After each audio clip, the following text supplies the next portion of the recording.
Hi, my name is Corey Biazzo, and I'm a practicing American civil litigation attorney, and you are watching Executive Coup.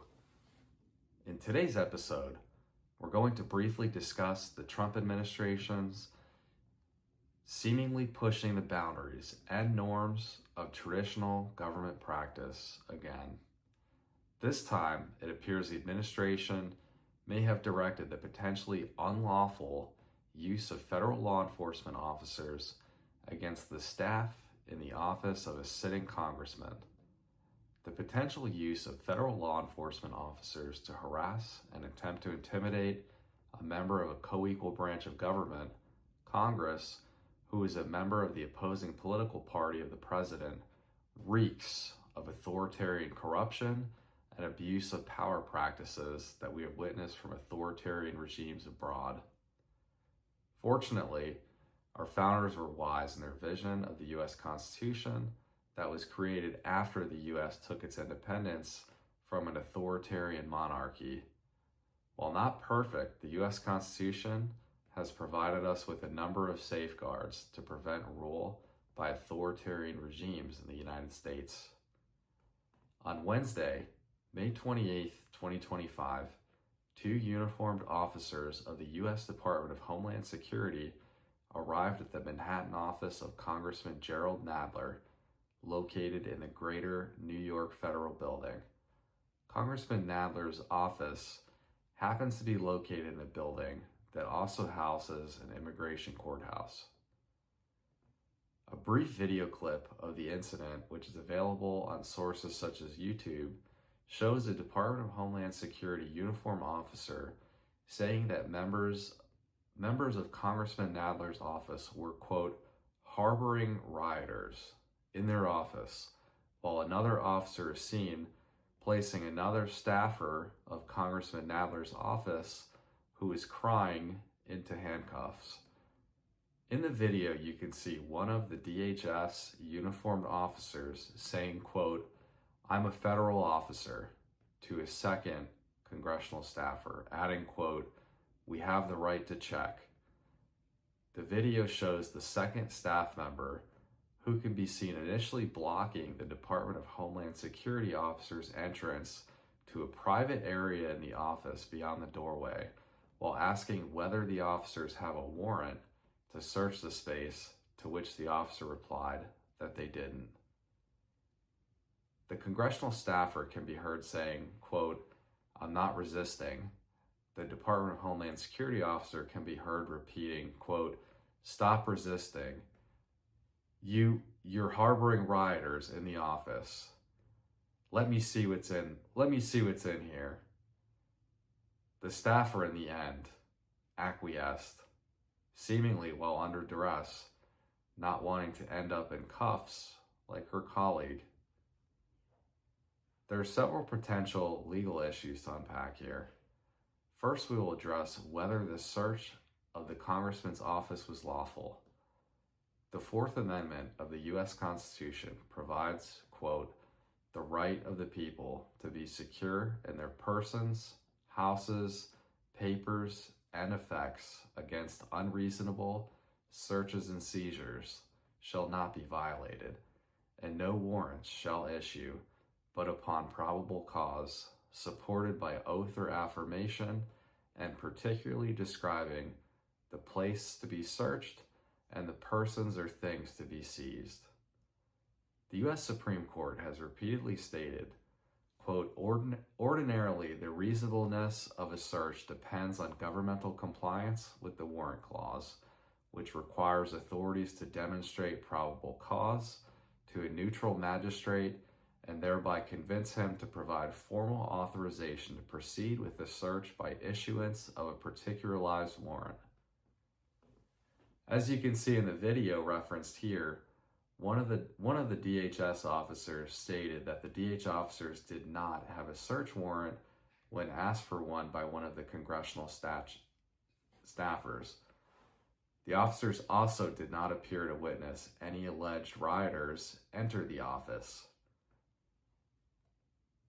What you do see in the video is the staffer who is not handcuffed by the Department of Homeland Security officers eventually oblige and permit the warrantless search after she witnessed her colleague get placed in handcuffs and temporarily detained.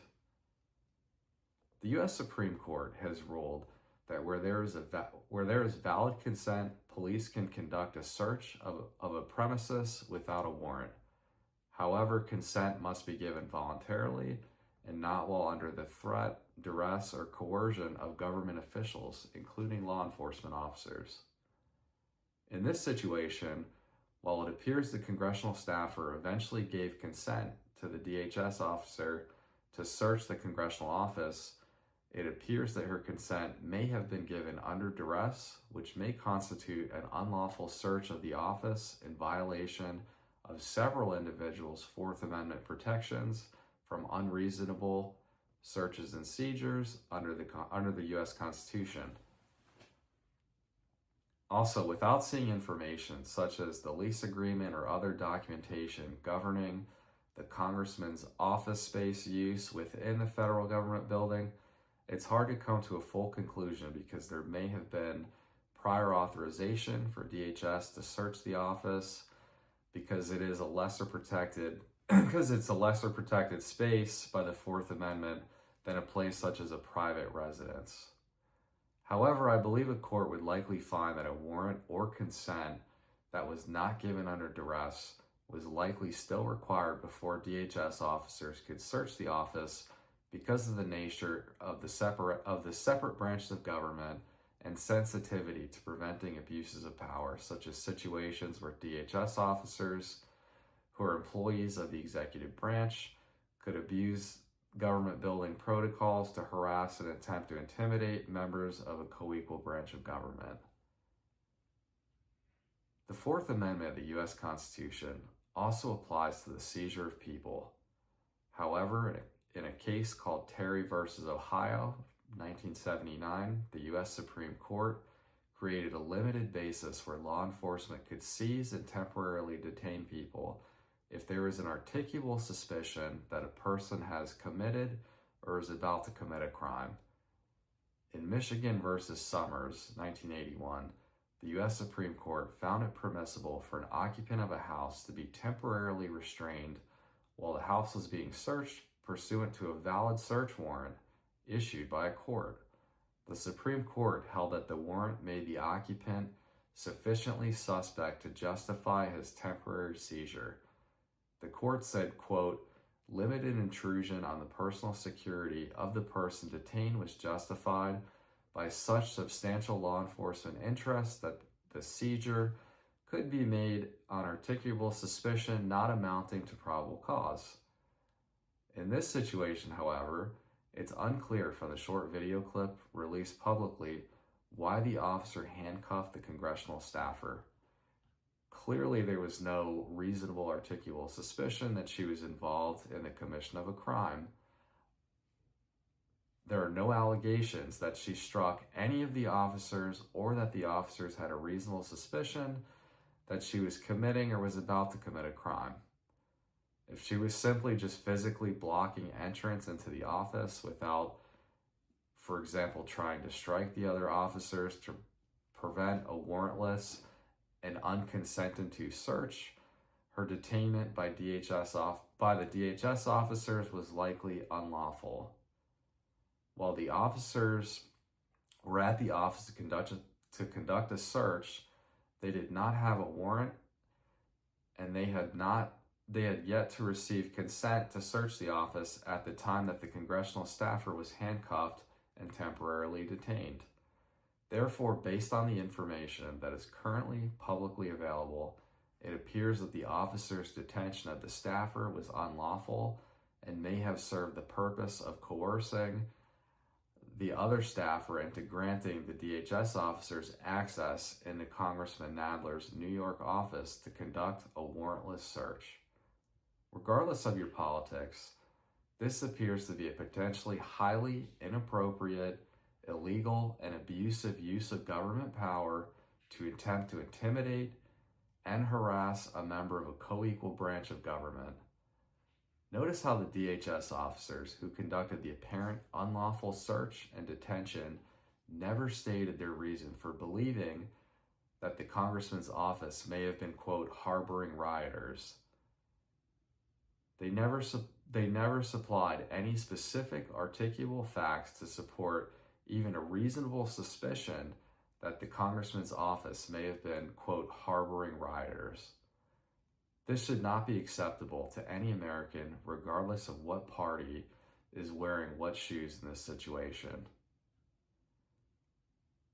I would highly recommend that the congressional staffer who appears to have been unlawfully detained in violation of her Fourth Amendment rights under the U.S. Constitution seek the assistance of counsel if she has not already done so, because she may be able to file suit against the Department of Homeland Security and others to recover monetary damages and potentially punitive damages for any injuries that she may have suffered as a result of the DHS officers' detention of her in apparent violation of her Fourth Amendment U.S. constitutional rights.